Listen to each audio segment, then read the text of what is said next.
बड़े बड़े नेता हैं, जाति के नाम पे कूद पड़े बस। चुनाव की सभाओं में बोल रहे हैं, चुनाव की एक कथा, अरे तुम्हारा इस नाम पे वोट लोगे? अनुष्ठान को अनुष्ठान रहने दीजिए। सत्संग, प्रवचन, रामायण इत्यादि हम सब करें, कौन रोकने वाला है? और कितने ऐसे लोग हैं जो ब्राह्मण नहीं है वो भी कथा कर रहे हैं। महाराज जी, इटावा में यादव समाज के कथावाचकों के साथ चोटी काटने के अभद्रता का मामला इस समय चल रहा है, उसमें आपका क्या कहना है? बहुत सारे पत्रकारों का ये मैसेज आया मुझे, बहुत सारे चैनल से मुझे बुलाया गया, और मैं जातिगत बातों पर, मैं जातियों में नहीं बंधना चाहता। मैं सनातन कार्य के लिए कार्य कर रहा हूं, मैं सभी सनातनियों को जोड़ना चाहता हूं।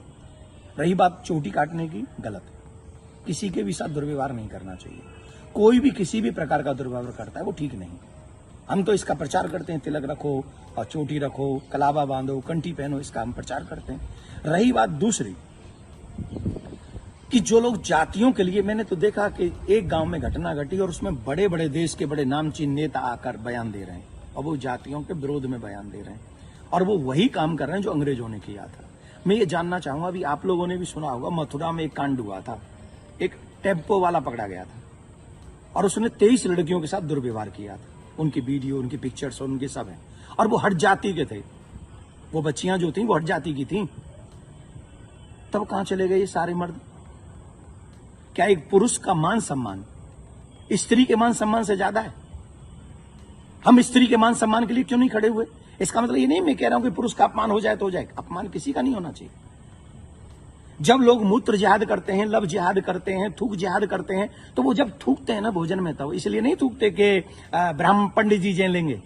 उसमें सब आते हैं, पंडित जी भी आते हैं, यादव जी भी आते हैं, सिंह साहब भी आते हैं, अग्रवाल जी भी आते हैं, चौधरी साहब भी आते हैं, लिमका भी आते हैं, ढिमका भी आते हैं, सब आते हैं। वो सबके लिए थूकते हैं, वो सबके लिए मूतते हैं, वो सबकी बहन बेटियों पे नजर रखते हैं।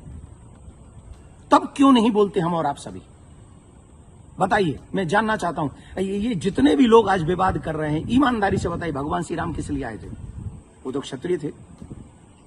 भगवान श्री कृष्ण किस लिए आए? वो तो यदुवंशी थे ना। किस लिए आए थे? बताइए मुझे, जरा जवाब दीजिए, जो अपनी अपनी जातियों के जो नेता बने बैठे हैं। मैं जानना चाहता हूं आपसे, जितने भी अवतार तुम्हारे सनातन में जिन पुराणों के अनुसार हुए, जिन पुराणों के अनुसार तुम अपने आप को हिंदू लिखते हो, किसके लिए अवतार हुए थे? वो धर्म की स्थापना के लिए हुए थे, और धर्म की स्थापना करना ही हम सबका दायित्व है कि हम इस देश में धर्म की स्थापना करें, ना कि धर्म का खंडन करें। हम सबको चाहिए कि एक साथ रहकर अपने धर्म का सम्मान करें, अपने धर्म को बढ़ाएं, अपने देश को बचाएं। ये हम लोगों की ड्यूटी होनी चाहिए। और जितने भी यदुवंशी सुन रहे हैं ना, my dear, listen to me. निश्चित तौर पे मेरा जन्म जो है ब्राह्मण कुल में हुआ है, लेकिन आपको एक और बात बता दूं, यदुवंशी मेरे हैं सब। पूछिए कैसे? भगवान श्री कृष्ण का नामकरण जिन ऋषि ने किया था, गर्गः पुरोहितो राजन यदु नाम सुमहातप, मैं गर्गाचार्य जी का वंशज हूं। क्या मैं आपका बुरा चाहूंगा? क्या मैं जाटवों का बुरा चाहूंगा? मैं चौधरियों का बुरा चाहूंगा? मैं बनियाओं का बुरा चाहूंगा? किसी का बुरा नहीं चाहता। मैं आप सबका भला चाहता हूं और इस देश का भला चाहता हूं। अगर आपको ईमानदारी से अपने इष्ट में निष्ठा है, राम में, कृष्ण में, परशुराम में, हनुमान में, देवी में, देवता में, तो आप शास्त्रों के बताए हुए मार्ग पर चलिए और धर्म का पालन कीजिए, और उन विधर्मियों से लड़ने के लिए तैयार हो जाइए जो हमारे देश में जाति का जहर घोलकर, कई बड़े बड़े नेता हैं, जाति के नाम पे कूद पड़े बस।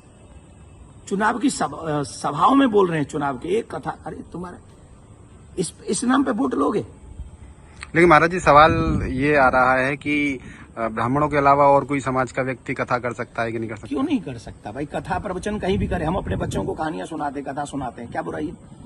हर एक जाति के व्यक्ति, मम्मी पापा, दादी दादा, नानी नाना तो अपनी ही जाति के होंगे ना। कहानी सुनाए, कथा सुनाए, कोई बुराई नहीं है। लेकिन व्यासपीठ पर बैठ के सप्ताह करना, देखिए उसकी विधा, हम शास्त्रों की बात करेंगे। यहां मैं अपनी बात नहीं करूंगा। मैं ब्राह्मण कुल में मेरा जन्म हुआ है, लेकिन कितने ऐसे कार्य हैं जो मैं खुद नहीं करता। जैसे यज्ञ कराना मैं नहीं करता, क्योंकि उसमें मेरी नॉलेज नहीं है। वो विवाह कराना, वो मैं कार्य नहीं करता। अंतिम संस्कार में भी जो 16 संस्कारों में से एक है, मैं वो नहीं करता। जो चीज मेरे हाथ में नहीं है वो मैं नहीं कर सकता, और जो मेरे हाथ में है वो मैं कर सकता हूं। जब हम भागवत करते हैं, एक अनुष्ठान करते हैं, अनुष्ठान को अनुष्ठान रहने दीजिए। सत्संग, प्रवचन, रामायण इत्यादि हम सब करें, कौन रोकने वाला है? और कितने ऐसे लोग हैं जो ब्राह्मण नहीं है वो भी कथा कर रहे हैं। हमारे यहाँ तो मुस्लिम भी राम कथा करके गए हैं और हमने उनको स्वीकार किया। रसखान को हमने स्वीकार किया है। रसखान के पद हम लोग गाते हैं। तो इसमें जाति के चक्कर मत पड़िए, जाति बंधन मत फैलाइए। मैं हाथ जोड़ के प्रार्थना करता हूं, आइए हम सब एक हों, सनातन देश और धर्म और आने वाली पीढ़ी को बचाएं, यही हमारा दायित्व है। जय श्री राम। लेकिन महाराज जी एक सवाल और कि उनपे आरोप लग रहा है कि छेड़छाड़ की उस घटना में शामिल पाई गई। देखिए, न तो ये काम देवकी नंदन का है और न काम ये अखिलेश जी का और तेज प्रताप जी का है। जो चीजें हुई हैं, अब कह रहे हैं कि 2 आधार कार्ड मिले हैं, कोई कह रहा है उनको छेड़खानी हुई है, कोई कह रहा है उनकी चोटी काटी, उनका अपमान किया गया। तो इसके लिए संविधान है, इसके लिए प्रशासन है, हमें बांटना नहीं है। प्रशासन अपना काम करे, जहां जो जिसकी गलती हो उसे सजा दे। पंडित जी की गलती है तो पंडित जी को सजा दे, यादव जी की गलती है तो यादव जी को सजा दे। लेकिन जो बड़े बड़े लोग हैं, जो बड़े बड़े पदों पर बैठे हैं, उन लोगों को जातिवाद फैलाकर समाज को लड़ाना नहीं चाहिए, ये अच्छी बात नहीं है। धन्यवाद।